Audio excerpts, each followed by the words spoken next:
To close out today's episode, I would like to talk about someone. I have a reading series from a man whose mind is wide open, and I'm referring, of course, to John Kass. It's another John Kass reading series. Is this a Chicago guy? Yeah, he is Chicago's own John Kass for Oh you. my Felix. God! Hell yeah!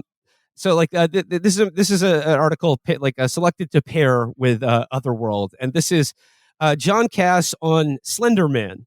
Headline: Finally. Great. our fragile culture, and this is from 2014. So this is a He tried to warn everyone. Yeah.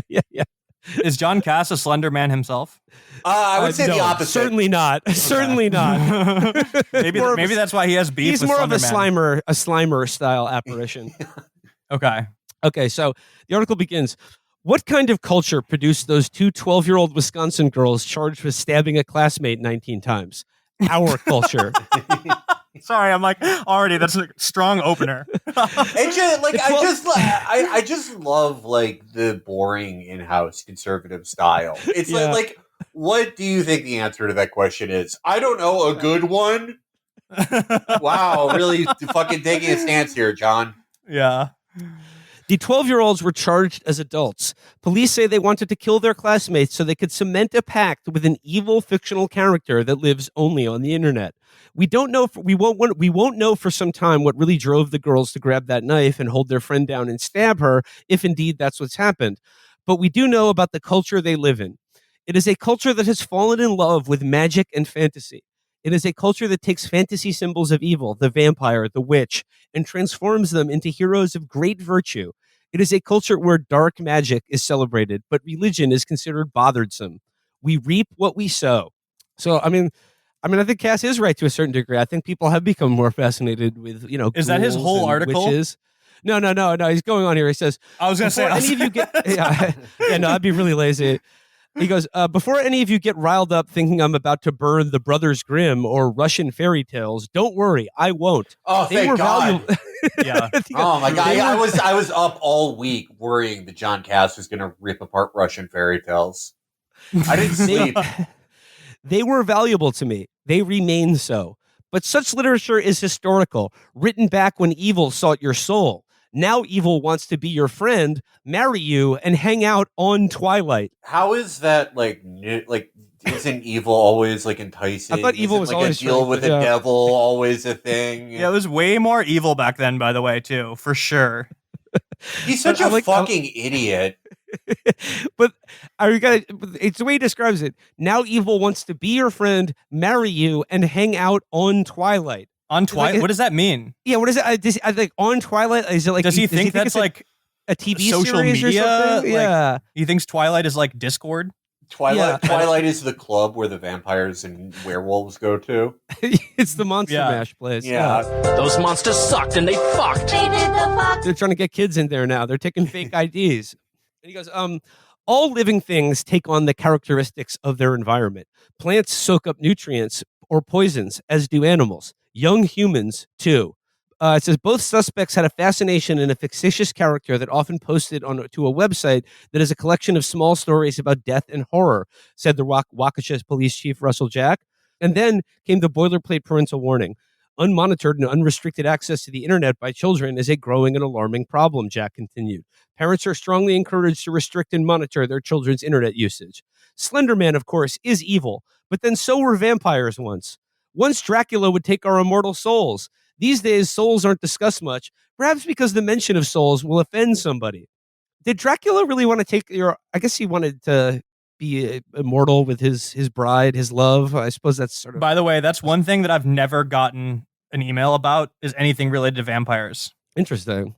Not even close. Or werewolf. Yeah, vampire is far-fetched. A lot needs to happen for a vampire to happen. I have kind of joked to myself, though, about, going off the rails and ruining my own show by, starting to do stories about, a skeleton or a pumpkin. He says here, so now vampires get married in an outdoor ceremony, or at least the movie clip I saw of Twilight informed me as much. The vampire groom wore a tuxedo. The bride wore white. The minister began with, "Ladies and gentlemen, we are gathered here on this glorious day." And later when the groom kissed his bride and all the people clapped, you could see the hint of his fangs. Between Twilight and Bram Stoker, there was TV's Dark Shadows, where Barnabas Collins was humanized, virtuous vampire. He's just going through TV shows he's seen now. And It sounds like a drunken, like it sounds like if you recorded one of my uncles like blackout drunk saying nonsense and then put it into Chat GPT and been like, write this better. That's what his articles sound like. I mean, like, yeah, he's just very concerned that vampires, the kids seem to think vampires are cool now because they get married and have fun with each other. They did that before, didn't? Yeah, I mean, the Bride of Dracula, dude. He was married multiple times. I thought all he wanted was a wife. 100%. Going on, he says Steinbeck writes about the great knight Lancelot, imprisoned. On hot summer days when we were children, my brothers and I and our friends would go to the cool basement with an old tape recorder. We'd each adopt a character and make audio theater. Yes, it was nerdy stuff, but fun. Years later, I found in an unfinished novel by John Steinbeck, The Acts of King Arthur and His Noble Knights, it contains a brilliant section on the costs of fantasy, and I thought about it as soon as I heard about these Wisconsin girls. He then just quotes John Steinbeck for about 3 paragraphs to round out his column. I mean, sometimes the weekend is calling. I don't even know what point is he trying to make. I was kind of listening to try to make a critique of it, but I don't know what he's saying. I'll allow John Steinbeck to make the point for him. Yeah, I mean, don't do his job for him. He's not doing that. Not being wise enough or kind enough, the magic manufactured world does not function, and many are injured and many are killed by its ill design, Steinbeck writes. And then rage comes to the child as destructive rage and vindictive hate.